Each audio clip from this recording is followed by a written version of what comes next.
খুদের পারফরম্যান্স মন কেড়েছে মেলায় থাকা মানুষজনদের।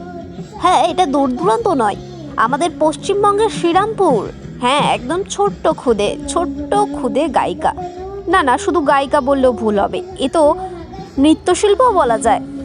না, তার মধ্যে বিন্দু মাত্র ভয় কাজ করছে না। সে মনের আনন্দে উপভোগ করে করে গান শোনাচ্ছে সকল দর্শকদের। ডান্সার প্লাস সিঙ্গার, একসাথে দুটোই তার প্রতিভা রয়েছে। গান করছে, তাও আবার মনের আনন্দে উপভোগ করে করে।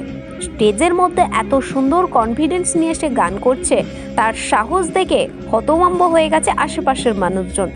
এইটুকু বাচ্চা মেয়ে, তার এত সাহস, এ তো প্রফেশনাল সিঙ্গারদেরও হার মানাবে।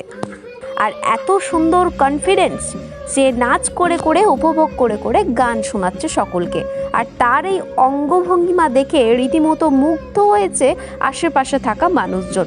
তার পারফরম্যান্সে ভীষণ খুশি আশেপাশের মানুষজন। আর এই ভিডিও ক্যামেরাবন্দি করে সোশ্যাল মিডিয়ায় পোস্ট হয়েছে, আর সেখানেই সকলেই কমেন্ট করছে, আরে বাস, এ তো দারুণ ব্যাপার, গায়িকা প্লাস নৃত্যশিল্পী একসাথে, এই বয়সে এত কনফিডেন্স। অনেকে বলেছেন এইটুকুই তো চাই, এইটুকুই যদি থাকে তাহলে বড় হয়ে ভীষণ ভালো জায়গায় পৌঁছাবে এই খুদে গায়িকা। তার এই খুদে গায়িকার যে কোমর নড়ানোর ব্যাপারটা, সেটা কিন্তু মন কেড়েছে সকল দর্শকদের। এই ভিডিও দেখে আপনার কেমন লাগলো অবশ্যই আমাদের কমেন্ট বক্সে জানাতে ভুলবেন না।